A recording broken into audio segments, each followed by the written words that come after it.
Hello. Hi, everyone, and welcome. I am Sarah Newman. I'm the James Dickey Curator of Contemporary Art here at SAM, and I am completely delighted to welcome Naomi Beckwith to speak tonight. Naomi is the Manilow Senior Curator at the Museum of Contemporary Art in Chicago, and she's here to present our annual Clarice Smith Distinguished Lecture, part of our ongoing series which recognizes excellence and innovation in American art scholarship today. I couldn't imagine a better person to speak tonight on this occasion, and I'm thrilled she's able to do it in the company of Clarice Smith herself. And as always, Clarice, thank you so much for your generosity in endowing this series.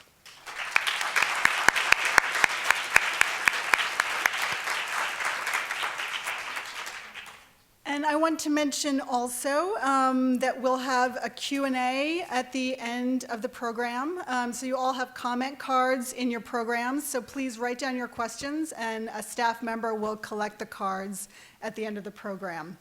And then following the program, we're going to have a reception in the Kogod Courtyard, so please join us for that, where we can continue the conversation.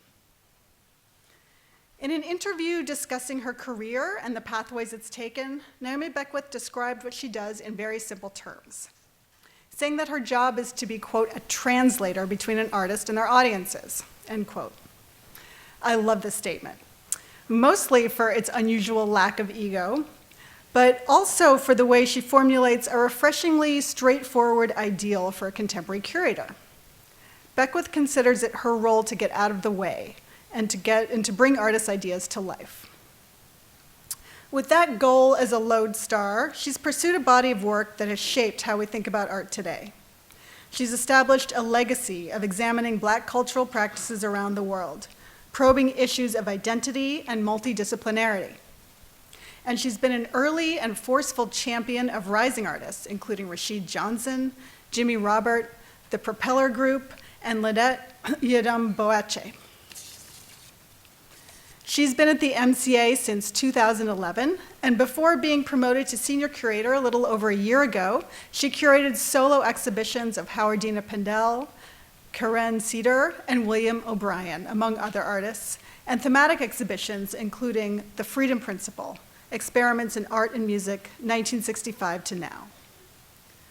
Prior to joining the MCA Chicago, Beckwith was an associate curator at the Studio Museum in Harlem, and worked at the ICA Philadelphia and the Brooklyn Academy of Music.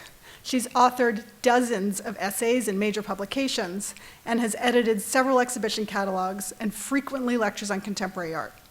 She also sits on the board of the Laundromat Project in New York and the advisory committee of our own Smithsonian Archives of American Art. Tonight, in her talk titled Looking Back to Look Forward, Beckwith explores the importance of her informal education and life experiences as a complement to her formal training. In particular, she takes a close look at her approach to recent exhibitions on Howardena Pindell, AfriCOBRA, and the Association for the Advancement of Creative Musicians. It's a complete honor and a treat to have her with us tonight. Thank you.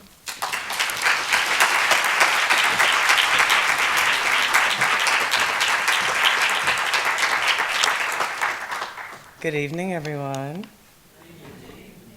Thank you, Susan, for that lovely and actually kind of touching introduction. It's always interesting to hear about yourself. Well, before you are gone, I should say. And so I really appreciate that somewhat probing, and I would like to think accurate way of describing my practice. I also want to thank the team here at SAM, thanking Stephanie Stebish, Gloria Kenyon, and Amelia Gores across the street, who really helped bring me here, bring me to talk to fellows earlier today, but also coordinated my time here in the building. Thank you as well to Christy Davis for handling things afterwards. But above all, I really want to thank Clarice Smith. It is really an honor to be here, to stand on the stage, especially following all the dignitaries that have come here before myself. I was telling Stephanie earlier, I really thought the invitation was for someone else when it came in, so I was somewhat shocked. But it's also very important for me to be here as part of a series funded and catalyzed by a woman. And I think it's important for me also, yes, please.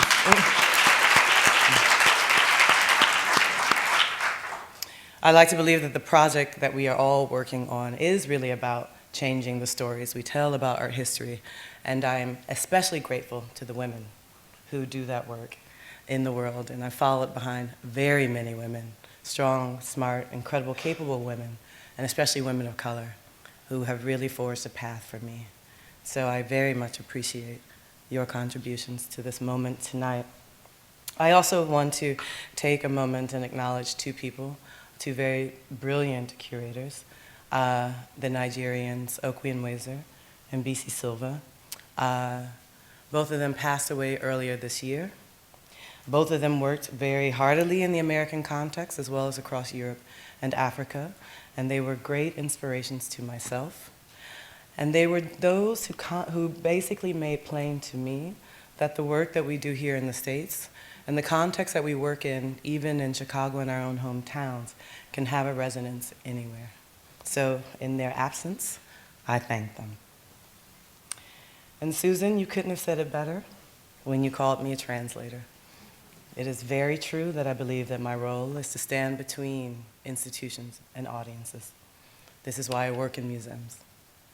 And again, I am grateful to be here at probably the most stately museum in the country. And the museum dedicated, the most stately complexes of museums in the country. But especially at a museum that's dedicated to defining and expanding the notion of what American art is and what it means. And we all understand what I mean when I say at a moment of a kind of fraught political and social arena. It is more important than ever, I think, to champion the urgency of art and helping to form these conversations around what Americanness is and what it can do. So again, I thank Sam for inviting me, but I thank you, the audience, for joining me in this conversation as I try to work through some ideas tonight. So this invitation has allowed me to think about something that I've had on my mind for some time now. And that is to say that I have this sort of unshakable sense that we who are charged with giving a shape and language to the contemporary and to the now are actually obsessed with the past. While we, the writers, the curators, remain engaged with new forms and newly minted artists, it seems the dominant working mode of art and art practice right now is revisionism. And I'm guilty too. I am just as smitten by this revisionist mode, and I'm trying to work out what sparks it and what it signifies for me and for the field now. I won't work all this out this evening, I'm sure, but I want to walk through some projects of mine to think about how historical revisionism may be useful, how my entire purview of art history has been altered by my engagement with African American artists, and especially how those artists and their artworks have turned history into tangible, mutable material. I hadn't originally thought to start here. I thought I'd give a talk about my curatorial work, and especially my responses to the legacy of identity politics here in the United States. But the topic of history kept pushing to the fore. And I came to realize that my own work around identity politics was, in fact, already a form of looking at history in terms of a recent critical mode. But also because I'd been interested in doing this kind of recuperative work around African Americans whose art had been overlooked or whose work didn't neatly fit into certain criteria already set out. I realized that, in fact, this recent work around history and this seeming obsession with the past was a way of forging a new path through and around identity politics, that these two things were completely interrelated. My thoughts about this current obsession with history and the past is not at all scientific, by the way. I didn't do any kind of deep research into this. I'm just kind of working on a hunch here. It's more of a feeling, an intuition, a kind of loose survey of the field right now. For instance, this spontaneously became a topic of conversation at a recent conference where, in speaking to my colleagues, who are all contemporary curators and museums, we compared our upcoming projects and realized the vast majority of us were working on artists of a certain age or of a historic period. We weren't at all working with our own generation. We were working with the generation above. And there's salient evidence of the same, of course, in the art market, especially within the last decade. Here, we can see an uptick in the sales and prices of senior artists, especially artists of color, and those who originate from the so-called Global South, who now populate the rosters of blue-chip galleries. By way of example, let's consider some of these these artists across the country. Etel Adnan at 94. Carmen Herrera, 104. Ed Clark, who sadly just passed away this past weekend at 93. And my beloved Howardena Pindell, who turned a sprightly 76 this year. So as you can see, there's a little bit of maybe wariness in my discussion of this revisionism, but at the same time, this really is a moment to celebrate these artists, so I don't detract at all from the fact that they're getting critical and especially financial attention right now.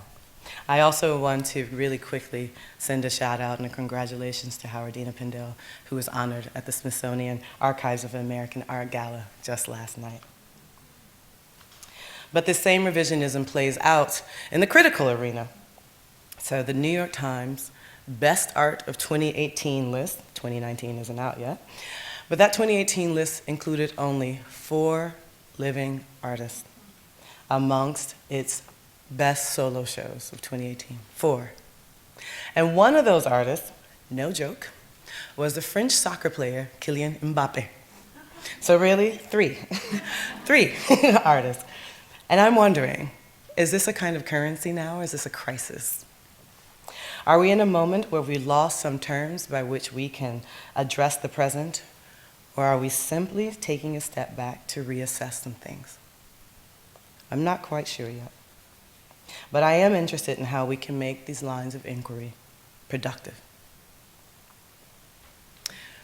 I'm showing you now a collage I made earlier this year when I began to ruminate on the historical term in earnest. It is for me an illustration of the phenomenon of looking forward, or looking back in order to look forward. And while many artists broach history and its representation in their work, I am particularly inspired by the work by artists of African descent. And I will confess that this may look like film stills or a singular work, but in fact, I kind of made a mashup of 2 different works that are important to me. The outside images are details of a work by Carrie Mae Weems called From Here I Saw What Happened, and I Cried. It's a large-scale photo installation inspired by her research into Harvard's Louis Agassiz antebellum archive of photography taken in the southern United States. That archive included a trove of images of enslaved Africans who were not yet African American. And the 2 center images are stills from Handsworth songs, an experimental film made by Ghanaian-British artist John Akomfra and the Black Audio Film Collective. Handsworth's song was nominally a documentary, but it took massive artistic license in telling stories in post-uprising Birmingham and London, UK. Both Weems and Akomfra were trying in some way to come to terms with and put language to traumatic events for Black communities in their respective countries. But I'll focus on Weems more in this portion of the talk, as this was one of the 2 subjects of my master's thesis, the other one being Adrian Piper's Mythic Being project. Weems is a multidisciplinary artist, but she is best known for her critical approach to photography and its misuses. For From Here, Weems rephotographed dozens of historic and fine art pictures, printed them to a standard size, and then etched into the glazing of each photo with text, almost the way a scholar may annotate a book. It is a sweeping room-sized installation that appropriates images from fine art. So Robert Frank and Robert Mapplethorpe provide source images, alongside devalued historical material, things that were almost lost, like family photographs, cold ethnographic studies, the jokes of a dying generation. The text annotations are in the voice of this blue-tinted woman that you see on either side. This African woman who frames the dozens of already reframed red-tinted photographs. They comprise a poetic narrative, a marginalia to the annals of history. Weems shapes all that material into a new aesthetic archive just by the simple act of appropriating and rephotographing the pictures. When she shifts the pictures out of a documentary realist function, the history they've come to represent becomes pliable and is liable to editing. Weems is one of the many artists working with an image or an information archive in order to create new historical narratives, or perhaps even counter-narratives. To paraphrase Oakley and Weiser, who curated Archive Fever in 2008, artists such as Weems want to open up new pictorial experiences, and as such, new experiences of history altogether. This is a way to resist the stories we have already constructed from available mass media, from the news, and from archival documents. As in Weiser and many others have pointed out, the need to look back and reconstruct history is not simply a way to tell new stories, but also a way to construct personal and community identities.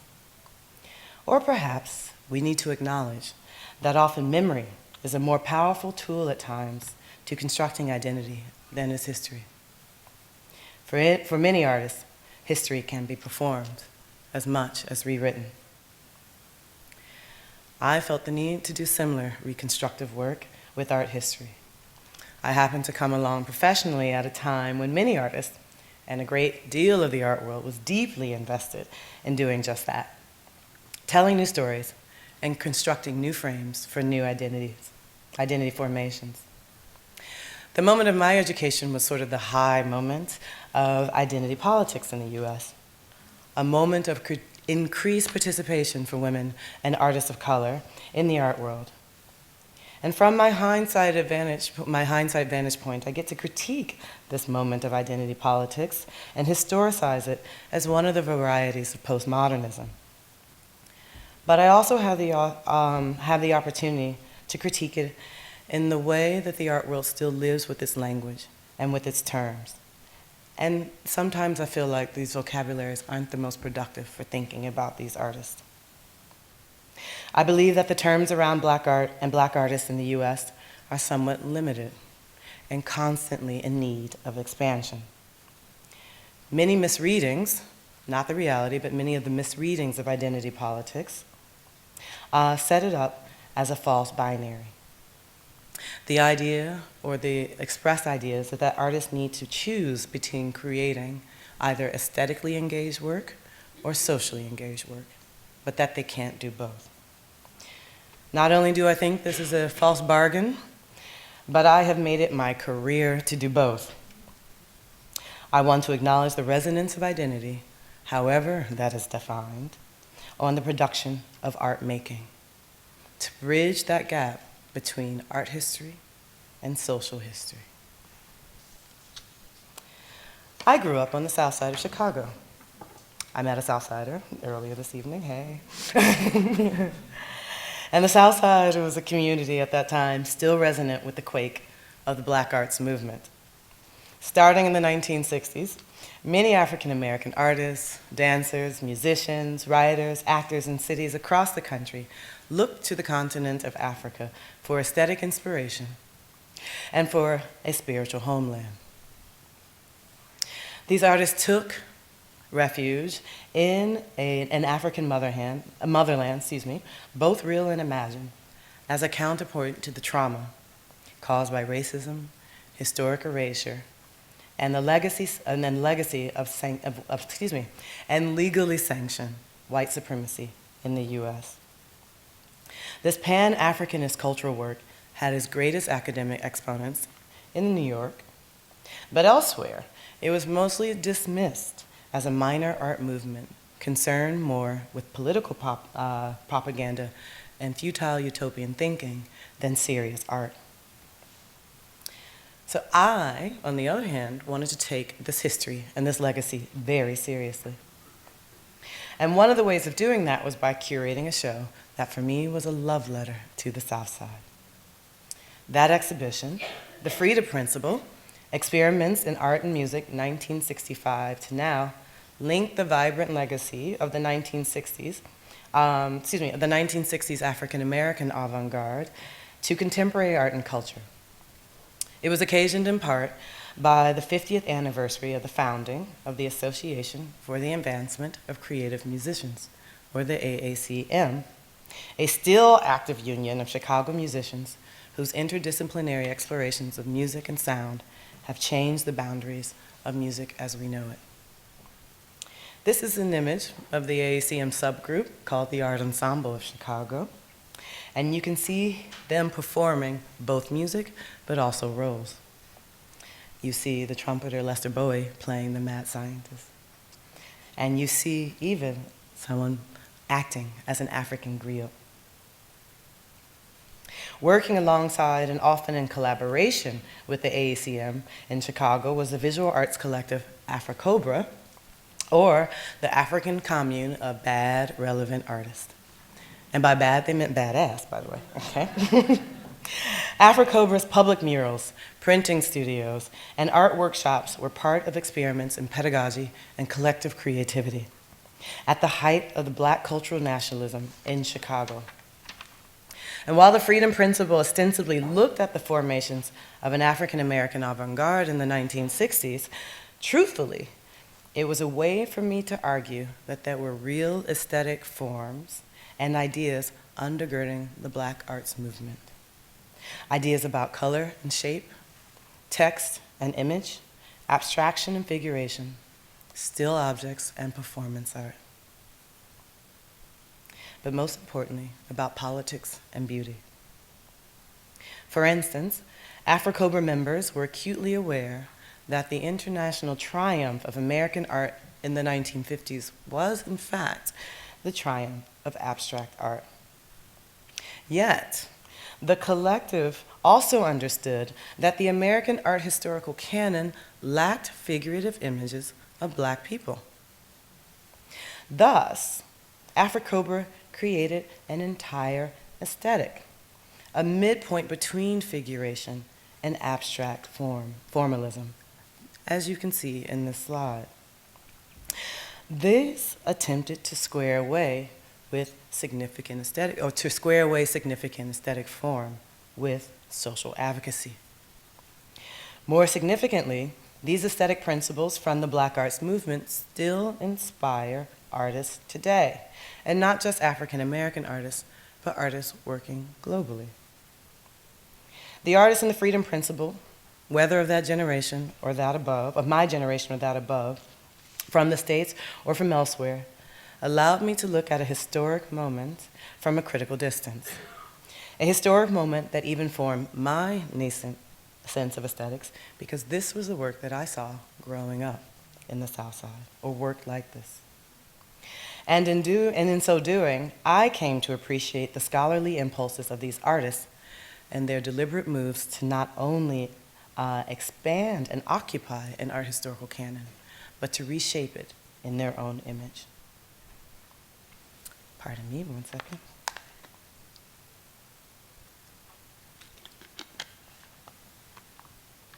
So what does it mean to occupy and shape an art historical canon? For me, this means not just repeating a known story or trying to slot an artist's work into an expected art history. As such, as methodology, I want to look firstly at an artist's work and their personal development, and then begin to make an art history around that. And I had a chance to try to do this with Howardena Pindell, What Remains to Be Seen. This exhibition showcased a long and varied career, showing over 50 years of work, which gave me an opportunity to not only look at Pindell's oeuvre in particular, but also examine the development of American art in specific. What does Pindell's work do for art history that's bigger than her studio practice? How can Pindell become a test case for the transition from American modernism into postmodernism? And I'm going to take a little time to walk through Pindell's career, but I swear I will get back to this question of history in a moment, so indulge me a little bit as I walk through her work. Though Pindell is a black woman within a certain age group, she wasn't aligned with the black arts groups of the 60s and 70s and was much more known as a post-minimalist artist. In 1970, Pindell developed an approach to painting that would revolutionize her work. Rather than applying paint freehand with a brush to canvas, she began to create templates by punching hundreds of holes through stiff cardstock. And then she would affix these templates to her canvas and paint through the holes with spray paint. And the results of these paintings, covered in small overlapping dots, were these beautiful, beautiful diaphanous things that give the impression of layers of sheer fabric. Pindell says this process was a response to natural light in her studio and her desire to find a way of working where she could rely more on her hands and the movement of her bodies across the surface than on light. I don't know if I totally buy that, but this is the story she tells. But crucially, as you can see in her later work, Pindell saved all those chads that she punched out of the cardstock. And these would become the fundament of a new body of work that she developed in the mid-70s. And after traveling to Africa and to West Africa and seeing large textile objects, she began to make something that I think approximated quilts more than they did painting. She would cut out canvas into squares and then sew them together, and then overpaint all of that using both paints, glue, affixing the chads, painting over that again, sometimes adding glitter. The works are a bit off shape. They're somewhat sculptural, but they're definitely magical.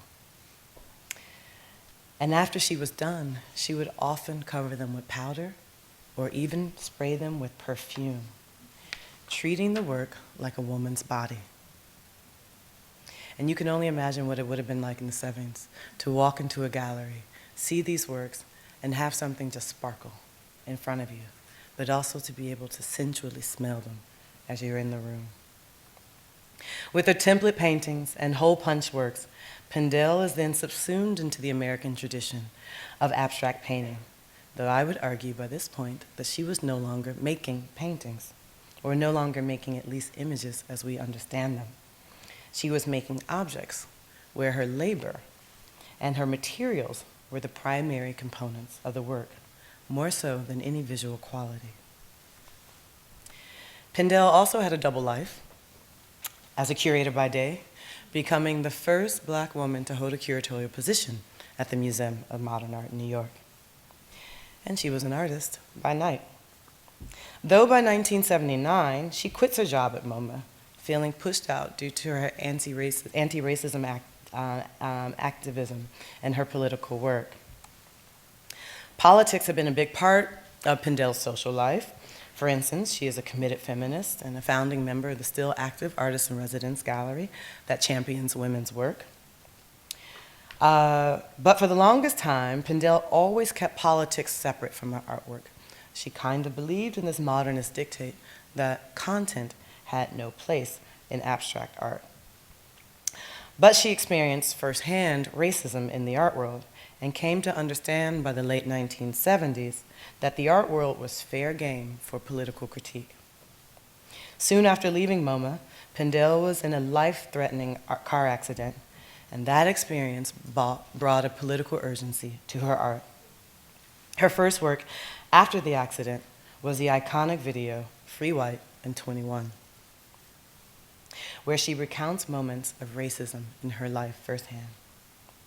But she also plays a character in a blonde wig who talks back to her stories and tells her that she's lying or that she's even ungrateful.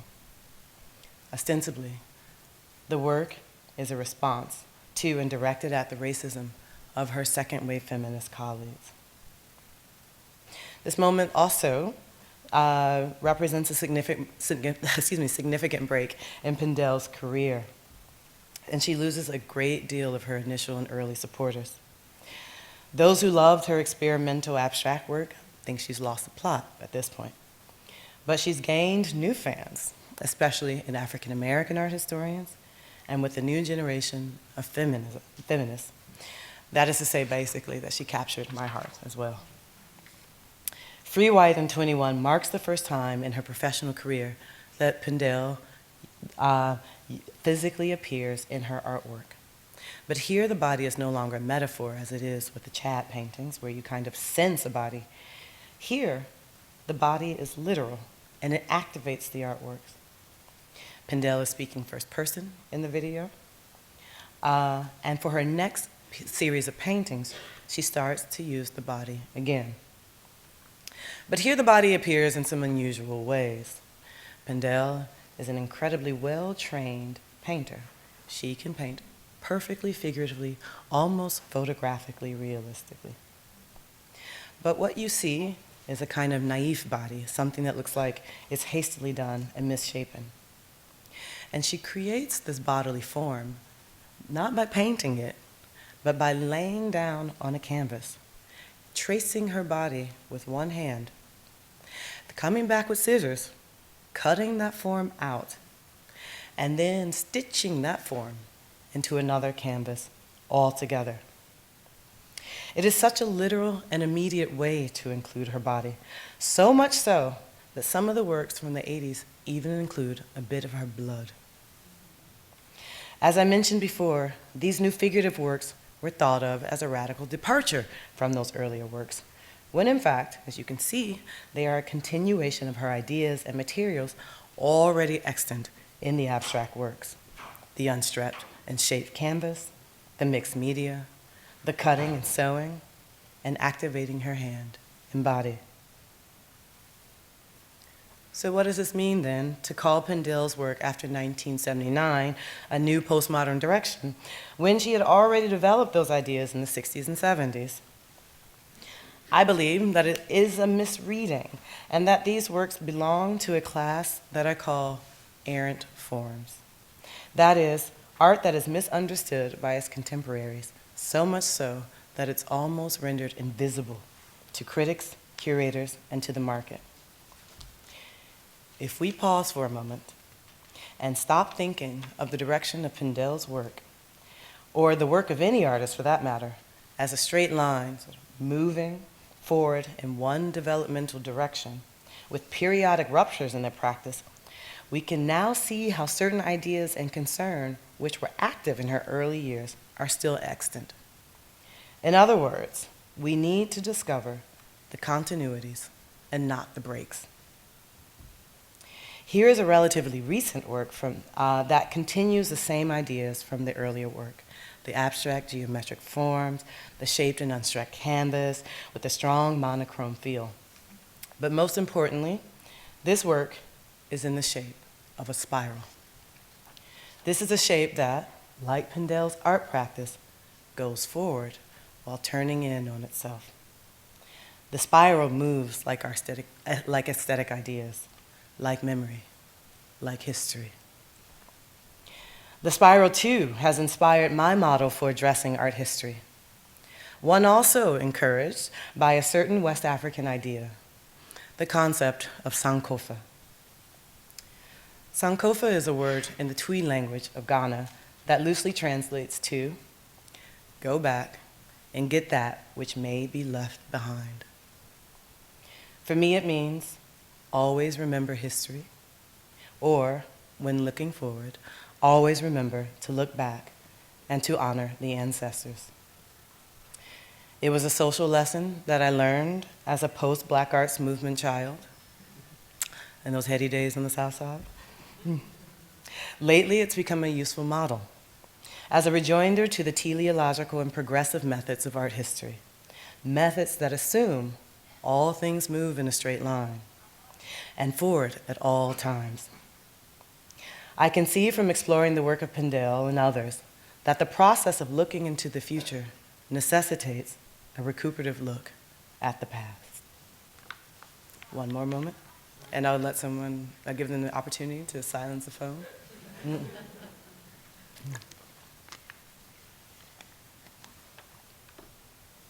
Thank you.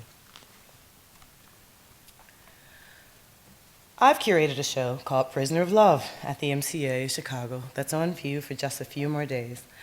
And I want to wind down this talk by looking at a specific artwork in it.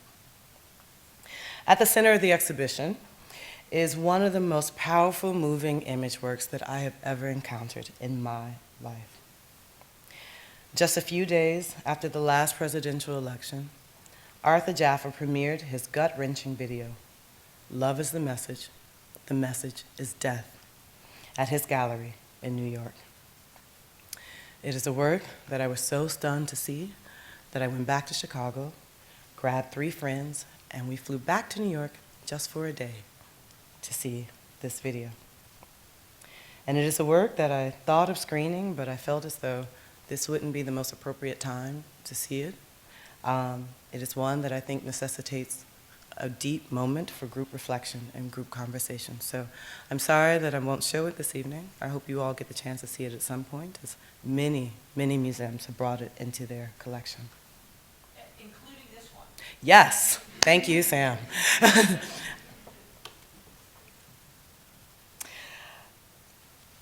It is a 7-minute montage of moving images that depict 20th and 21st century Black life in the United States, set to the soaring gospel tones of Kanye West's Ultra Light Beam.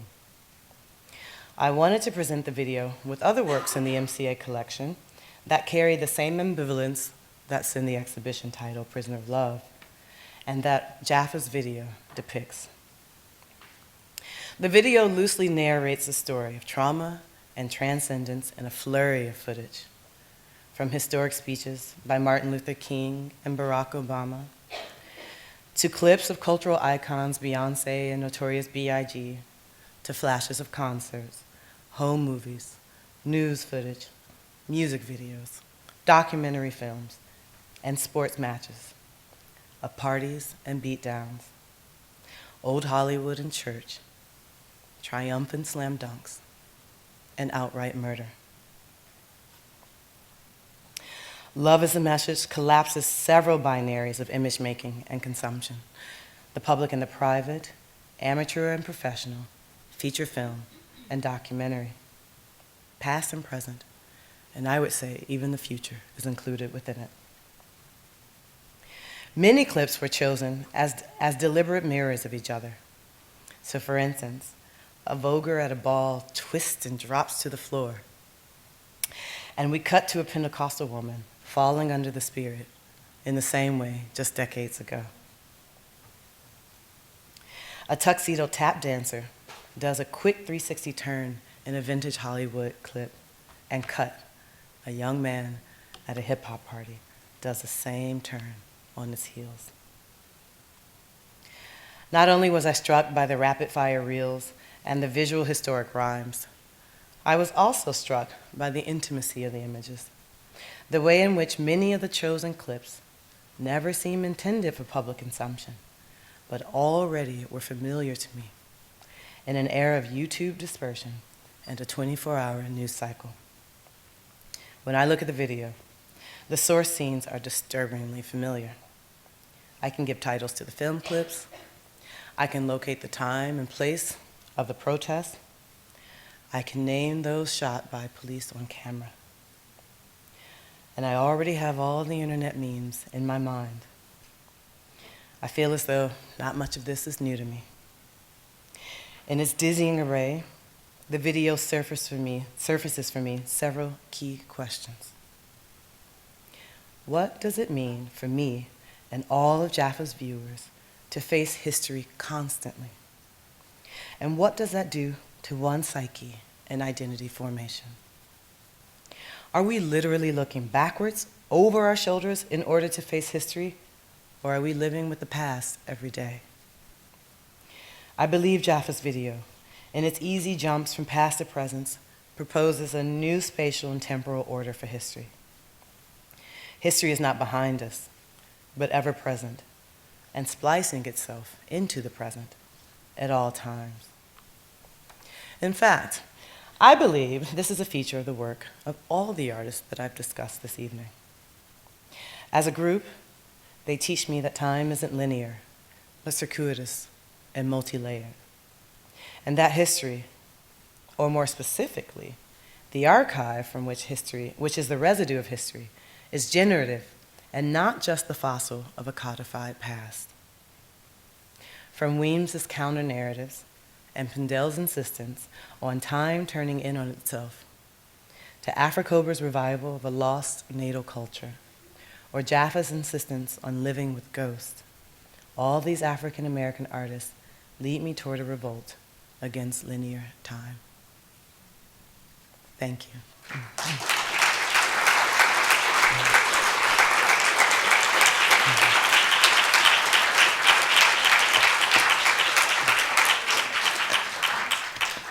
And I thank you again for spending time with me.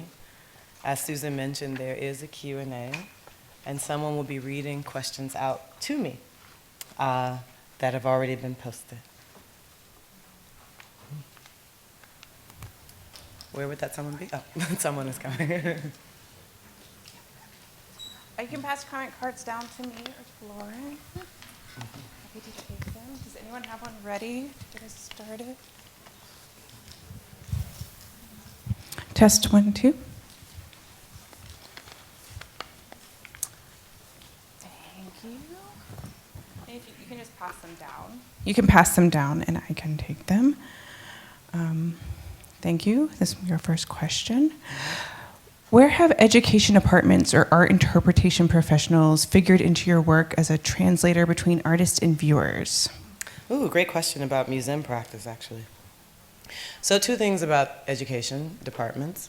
One is there is something that has been, I should say, historically challenged and I think properly problematized for me, and that is the education department used to be the place where all the people of color went to work in a museum. As you can see, clearly I stand on in another part of the building, so to speak, and you see this change happening across museums.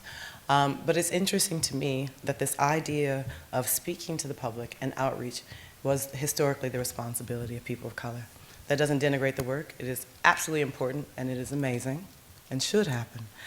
But one of the things that we've now done at my museum, and a change that's just happened, is that we've pooled the education department and the visual arts curatorial department into one division. And everyone across all those departments now gets the title of curator. So in a very pragmatic and real way, we are thought of as collaborators on thinking about how we do that translation work to a public. Thank you. Given your experience as a curator as well as your lay experience, what institutions and practices in this society have historically enabled development and cultivation of artists that may be lacking in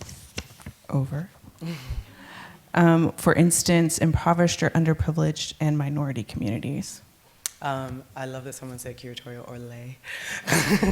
Lay is in quotes. Lay is in, thank you for putting in quotes in. The art world is a vast ecology of several things. There are museums who are the big institutions. We take a lot of resources, but hopefully we also give a lot of resources. But though we are the largest kind of forms of art making and art showing, there has always been a constant and consistent presence of many other things in the art ecology. One of the most important, I think, institutions or types of organizations that have been key for artists have been community art centers.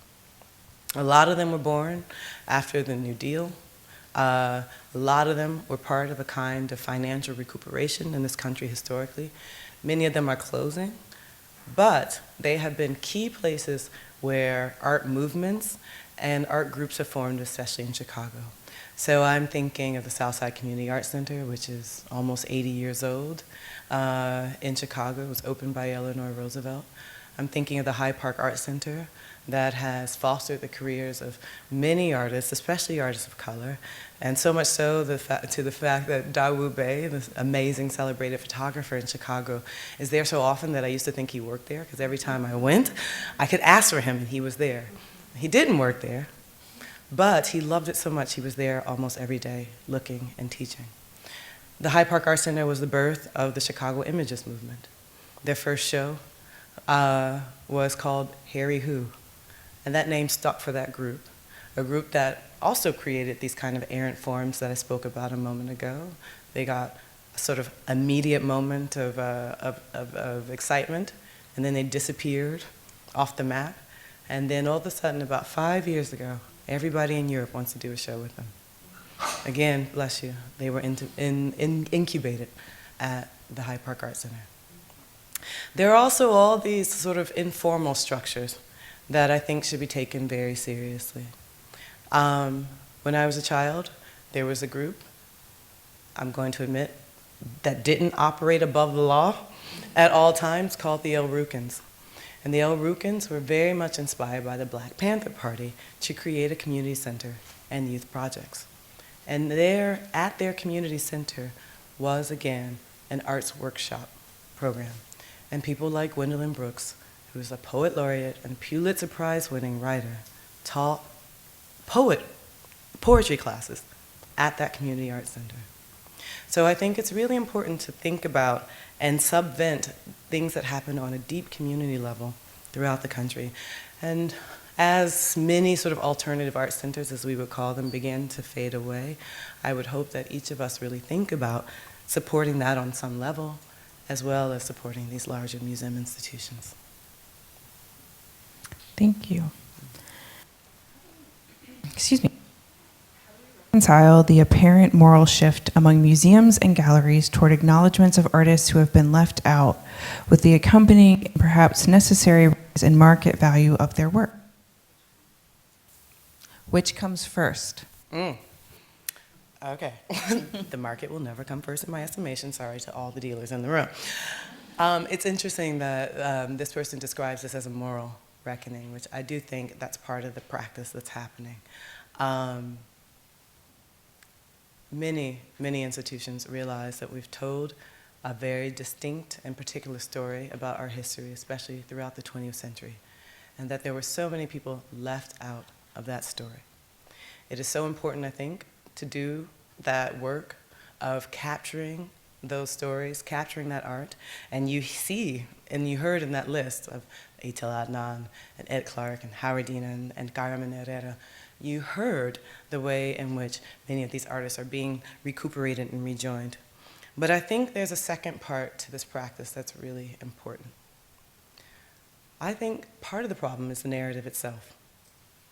And that in this work of re-including and reincorporating some of these artists that seem to have been lost and forgotten, we actually can't apply the same art historical stories. That's why they were left out in the first place. What we need to ask is, how does the inclusion of this art actually recast and reframe the story that we've been talking about in art history? So for example, if we think about the triumph of American formalist abstract painting, we are thinking about action painting. We're thinking about Pollock dancing around in the studio and making splashes, thinking about the kinetic moves of these bodies, creating what is not an image, but a kind of sensory experience through paint and color. And for a while, someone like Howardena fit neatly in that story.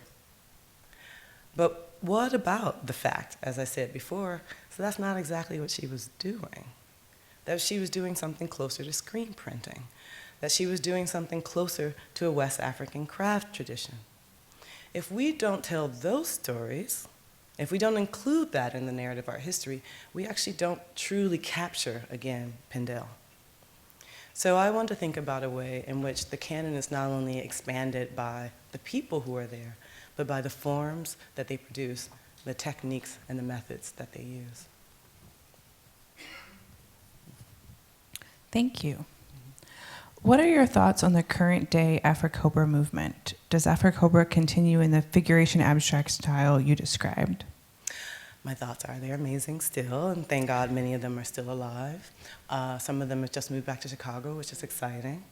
And yeah, in the spirit of the museum comes before the market at all times, I'm happy to see them also receiving in sort of a later age some kind of financial remuneration for that work. But that was never the goal of what they did. AfriCOBRA, in my mind, was an experiment both in living as much as it was art making. And so as an experiment in living, in sort of collective practice, in shared ownership, these things began to push back against these ideas of private property and against the idea of singular authorship. But give me the second part of that question again. So what does it do? Does it continue in the figurative abstraction style you described? Yes, it does. And what's interesting is actually that birth of this semi-figurative, semi-abstract mode was part of a sort of workshop that led into AfriCOBRA kind of publishing and presenting a set of theses, their version of, let's say, Luther's 95 theses. And there were several points that allowed them to make what they considered work that was proper for the people. And one of those things was, of course, doing that work that was partially abstract, but that had to include Black people. Because the Black figure, as I mentioned before, had been absent from much of art. And not only did they have to be Black people, I can go back and show you some other images, but Black people had to be shown in a rather heroic way, usually from slightly below. Usually the image filled the frame. The other thing that they worked on very particularly was the meeting of text and image as well. You don't see it in both of these images, but you see a kind of reference to a Swahili word, uhuru, which I believe means unity, but I think I'm wrong on that one. Someone can probably correct me on that one. But freedom, thank you. There was also this thing, this kind of color palette that was important for AfriCOBRA. They believed that colors were symbolic, and they had to be symbolic of the life of Black people. They had to be celebratory. They had to be bright. They had to be vivid. They had to be ecstatic.